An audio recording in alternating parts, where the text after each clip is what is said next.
On this episode of ResiWeek, we talk inflation surpassing salaries, a day one mindset, and CES 2023.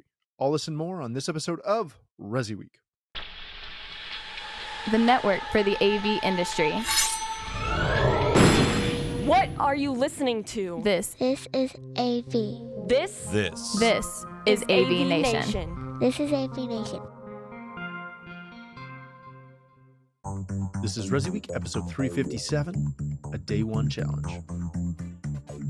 Welcome to this episode of ResiWeek. This is your weekly roundup of all the latest news and stories for the residential AV industry. I'm your host, Matt D. Scott for AVNation.tv, and this week I'm pleased to be joined by two of my good friends. First, we have Mr. Arlen Schweiger. He is the managing editor at CE Pro. How you doing, Arlen? I'm doing great, Matt. Always good to be back here, and thanks for having me on right before the holiday season. Yeah, we're getting them out of the way. We're on the countdown now, as my kids keep reminding me. December already. It's unbelievable. Yeah, we're getting closer and closer. Then we've got my good buddy, Mr. Mark Feinberg. He is the president of Home Theater Advisors in New York. How you doing, Mr. Mark? I'm doing good, Matt. A little disappointed in my Patriots this season, but not to be unexpected. No. You know who I'm not disappointed in? Dallas's defense. Holy crap. 5 takeaways yesterday. Yeah, I wish I'd had them in fantasy last night. It's the Colts, let's be fair. Fair point. Matt Ryan. Sorry, Indy fans, but and my friends in Indy, but dang, they look good. It was great. Mark, I'm right there with you on the Patriots, unfortunately. Good to hear. I'm not. I enjoyed it. I thought it was great. All right, gentlemen, let's kick this off with a story that comes to us from CE Pro. 4 out of 5 workers say that salary is not keeping up with inflation. 92% of global workers saying that inflation and recession are affecting careers, finances, etc. 85% are considering changing careers. This comes from a study by Remote.co's, their work and financial wellness report that surveyed 1,100 global professionals last month or 2 months ago. Nearly half are specifying inflation and recession concerns that have pushed them to look for a new job. 31% said they took a side job or started freelancing. 45% said they were following stricter household or personal budgets. And 23% said they've allocated more money towards savings or an emergency fund. Now, we say all that, and this should shock really no one. But Arlen, when you see these numbers come out, when you see the tone and the tenor of this type of report, right? It's not really good. It seems bad. And there is always that dream of, hey, I'm going to go get a better paying job. In the corporate sector, that may be a fairly easy thing to do. In the residential integration world, that's not always a simple solution to have.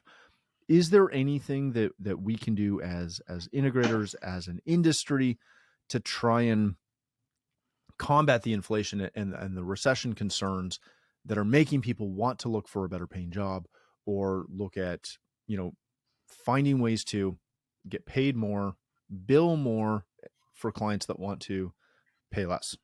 Sure. Well, Matt, one thing that we see in the custom integration industry is that a lot of the transfer of one job to another is through poaching. It's through people, companies hiring from other companies within the industry. So why is someone going to leave, when the grass, clearly isn't always greener? We all know that. So what's going to make someone leave? Basically the salary. So what do? You do things more like having a remote worker, if that's what they want. They could be involved in a situation where each morning before they have to go to the job site, they have to take their own vehicle to the warehouse, to the office to prep for the job. That could be, a lot of miles for some people and a lot of commute.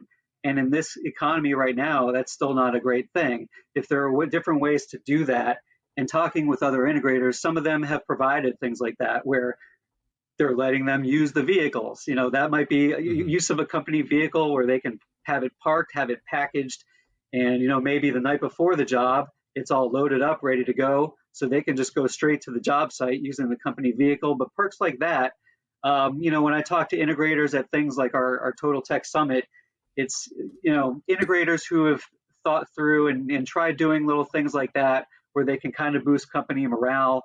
Those little things go a long way. Certainly other types of things, just, bonuses, little things like more 401k options, insurance options, certainly all of that can help keep workers.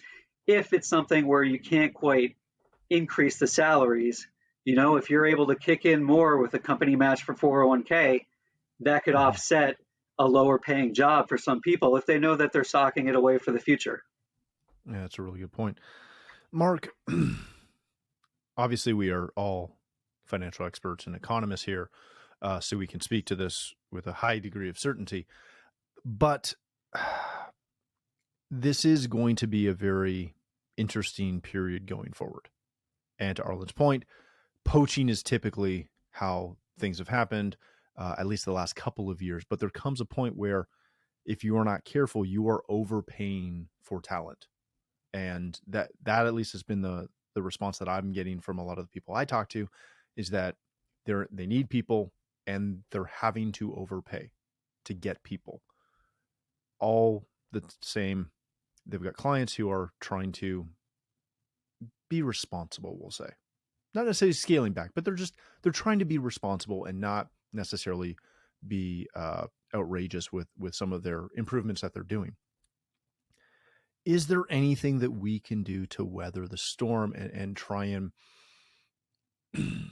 find a way to almost make money out of nothing? Because that's kind of what we have to do. It's really easy to say, hey, we're going to give you a company car. But again, we've got to pay for that additional insurance or that additional mileage or that additional gas.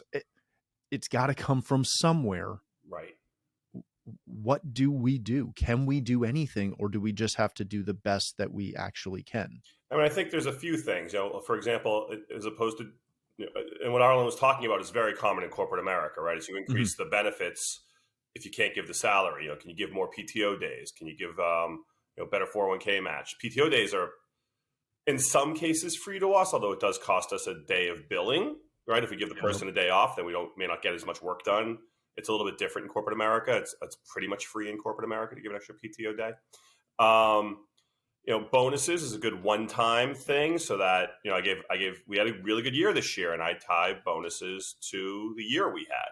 So my guys got a really good bonus a couple weeks ago, and hopefully that will keep them happy for the next few months, because with the price of real estate these days and what's happening with interest rates, we may not be in this flush of cash for very long.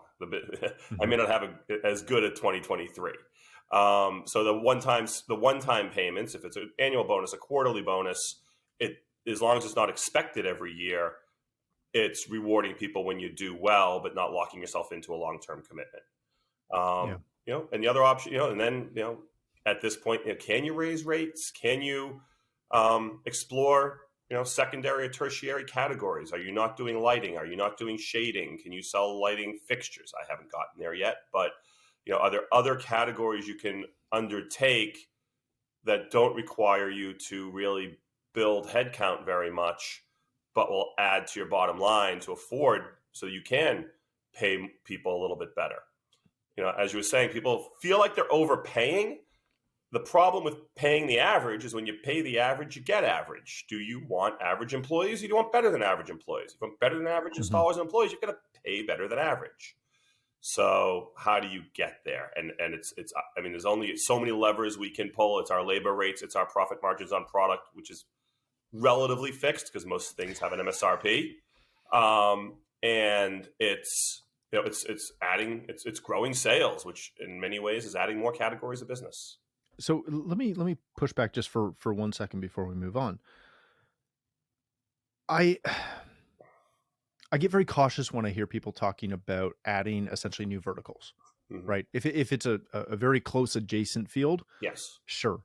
The investment into that is typically not that big, but at a time when, and again, I'm not trying to be a fearmonger. I'm not trying to go down that vein, but I'm trying to be aware more so than what I hear most people trying to be. At a time when there is some uncertainty, is that the time to double down on your existing business, or is that the time to try and expand? Because there are two very strong opinions on that, depending who you talk to. Yeah, I mean, listen, if you have the confidence in your sales to go out and drum up more business and either close a higher percentage of jobs or generate more leads, stick with what you know, right? Why bring on something that you're not used to, that's risky, that, you know, is going to take some investment to get up to speed, is probably going to take some screw ups that you're going to eat. If you can sell more of what you're doing already. But if you feel like your ability to sell more of the same is limited, what's your next option? Matt, I can tell you that at the last couple of dealer conferences that I've been to, one was our Total Tech Summit. That was at the end of October, and that was the hosted event that we have with our CE Pro 100 companies. We also have the commercial and security tracks. And then I went to the HTSA fall conference a couple weeks before that, and they were talking about, you know, just what you were saying, and they were addressing it in terms of, yeah, here's the time to more so double down on your operations, you know, making it lean, and your marketing efforts. You know, people at companies, organizations like HTSA were saying, you know, we have a lot of resources that integrators aren't using as much as they can, and where right now they can really do it to improve their websites, to improve their social media reach. You know, things like if you're going on a project, you know, now's the time. Hey, start shooting some video. See what you can do on the video side, and grow your YouTube channel. But get some more marketing in as well during this time right now. Like you said, just in case. And also your point, Arlen, can you run leaner? You know, now that inventories are getting back into shape, can you bleed down your inventory a little bit? I haven't had a lot of problems. I mean, Sonos is back in good shape. Control 4 has been in good shape. I'm not a Crestron house, so I'm not worried about that. I don't know where Lutron is. But, you know, I don't have any issues getting things right now. An occasional skew here or there, but it's not a wholesale issue like it was a year or two ago. You know, can you bleed down some inventory? Can you run a little bit leaner? Can you be more efficient? To Arlen's point from earlier, can the truck get packed at night so in the morning the guys can be on the job site, so you're not burning an hour of them coming to the shop and packing up and then commuting to the job site? You know, how can you be more efficient? How can you be leaner? What can you maybe outsource that will allow you to focus on growing the business? Are you doing your own accounting? Should you be doing your own accounting? I mean, No, you should not. Exactly. No. Right. Are you sitting there tinkering with your website? Are you spending all day like on your business, but it's stuff you shouldn't be doing because it's not your expertise? Outsource it and focus on growing the business. Yeah, that's a really good point. All right, gentlemen, let's change topics for a second to a story that comes to us from Residential Systems, getting into a day one mindset from a good friend of the show, Mr. Henry Clifford, who's going to be very disappointed he wasn't on the show to talk about his own story, because that's typically what we do. Read through this article. It's a really good take from Henry, which should surprise no one who follows Henry. He's talking about the fact that he's been in business for 20 years, and sometimes you just get caught up in the day-to-day. And he takes a look at Amazon's embracing of the attitude called day one, where essentially you view every day as your first day on the job, your first day running the company, as if you literally just bought your company that day and you're starting fresh. So you come in with fresh eyes looking at things. And it's a really, really good article that makes you think, which is one of the things we love about Henry. Mark, one of the things that I love about this article, but from a practicality stance, I typically have a hard time with this concept. It's really easy to say, hey, I'm going to spend every day looking at my business as if I just got into it. And I'm going to find all of those inefficiencies, as we kind of talked about earlier, and all those little things that we do really well, the things we can improve on, et cetera, et cetera, et cetera. But it's also really difficult to do that while you're actually trying to run your business and get stuff done. Is there a way that you can balance trying to look at things objectively and with fresh eyes, but at the same time realizing that it's not a pie in the sky situation? You can't just sit there and be like, this is really great. We should look at hiring that guy, firing that guy, doing this, doing that. At some point, you actually have to either get your boots on the ground or put your butt in the seat and do some actual work. Right. I mean, listen, you can start from scratch every day, but then I don't know how then you're always kind of rebuilding, it feels like. I'm a fan of more the Japanese, with 1980s Kanban. It's small improvements, figuring out what's not working for you and how do you improve it.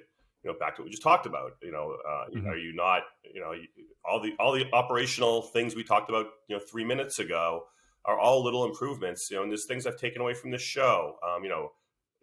Different software packages for quoting, or for doing, for marking up drawings, or running your website, are the things you can do bit by bit, and set strategic goals or even tactical goals to over the coming year. What do you want to improve? And pick the top, 2 to 4 hits that you want to attack in the next year, saying what do you want to improve, as opposed to saying, if I just bought the company today, that can be overwhelming, especially for a small company. I'm a small shop, and for me to look at it and go, what do I want to do? What would I do if this was from day one? I think that would be a little overwhelming to me, and I wouldn't be selling anything. And I'm the back office, I'm the sales, I'm the programming, I'm the marketing. Now, while I outsource a lot of that, I'm still the one approving all of that, right? So I've been doing the strategic planning of all of that. So it's hard I would think, for me to be wholesale new every day. Yeah, that's a really good point. Arlen, something that, again, this brings to mind, but also that we've seen talked about, again, at events like the ones that you mentioned earlier, and what I'm seeing floating around both the business world and the custom integration world, is that due to, again, some of those economic outlooks that we're seeing, 2023 is the year, if you've never done it, to really work on your business, to really dig deep into what you're doing, why you're doing it, and how you're doing it. Is that not kind of, to a degree, go part and parcel with this day one approach to really dig through all those processes and see what's working, what's not, and cut the chaff that's not working?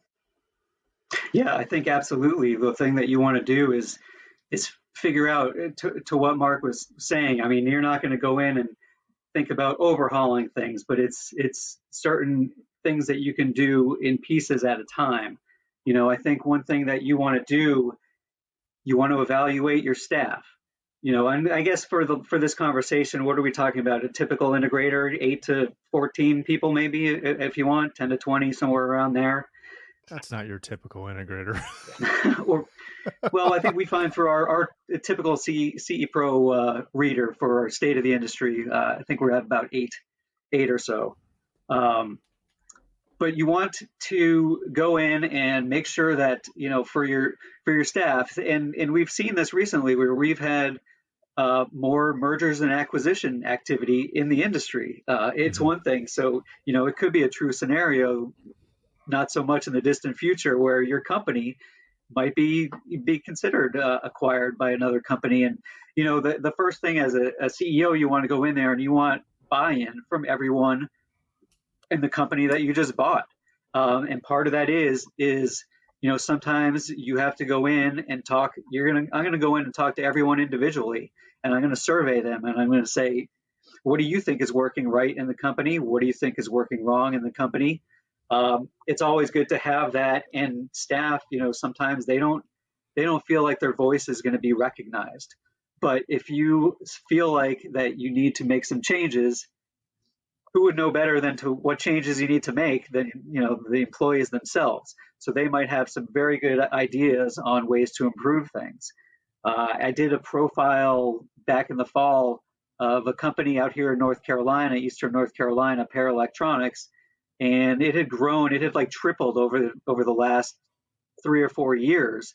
And to manage that, the owner he basically went out and he hired someone as kind of a operations manager, had him basically kind of for a year consultancy gig, and come in there and ask those questions. He, surveyed everyone that was going on there and said, how are you getting along with the owner? What can we do better with communications? What can we do better? Do you feel like you have some sort of career path with the employees? They want to make sure that they're, going somewhere. So I think if you're taking over a company and you're thinking about different things you could do, is just sort of look at your people in a different way and what you can do for them. And that's, the first way to start achieving results. It's Yeah, just, that's really and then go from there. And you talk about all the processes. We were talking about the efficiencies. And once you start figuring out and evaluating your people, you can have them take personality tests. You can figure out who, people might not be in a good position. They might not be in the right position for them, but because they've been doing that for the last, 15 years at a company, maybe it's time that they want to try a different position and they might be better suited to one, but they haven't had the chance. So I think that's something that could, very much help toward transforming a company. Yeah, that's a really good point.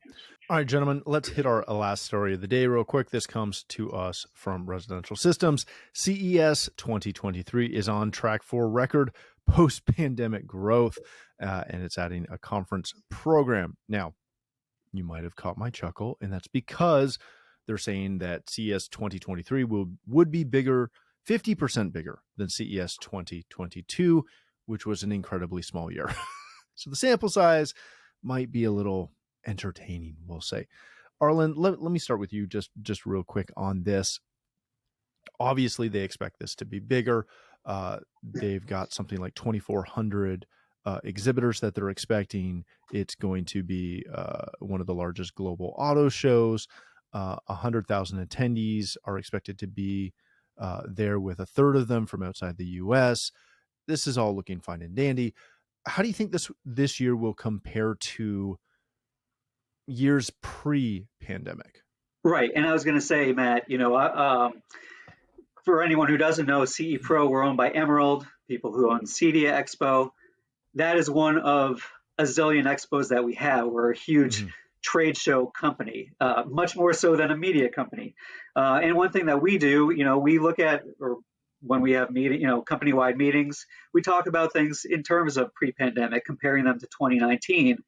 And we've looked at shows, and you can see that it's the numbers are favorable that we've seen from the swath of various industries that we do in our company.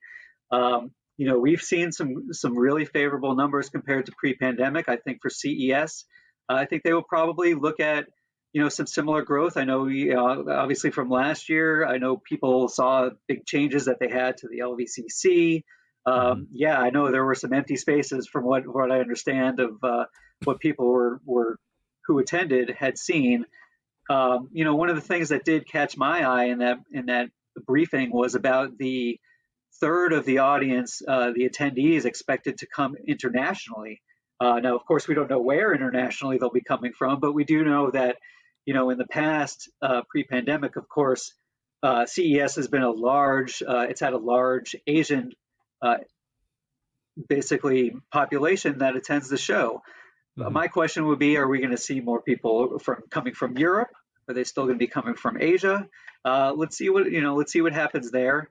But I expect I think it'll be probably pretty close to the pre-pandemic numbers. I think it'll definitely be strong. And, you're not going to have the large companies like the display manufacturers that were still not there last year in some instances, that really cause, a lot of domino effect with who winds up attending the show.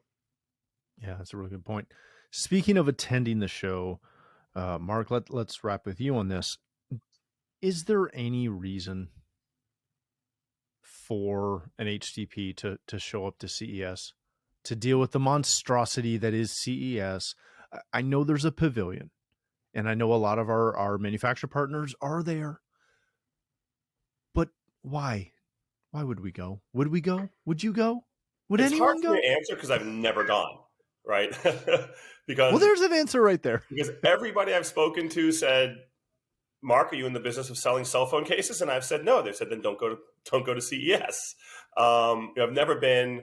It feels like it would be just from what I've read about it, from what I've talked to people who've gone. It's overwhelming. What we would be looking for is, there is the pavilion, but other things we look at so scattered about and hard to find the wheat through the chaff.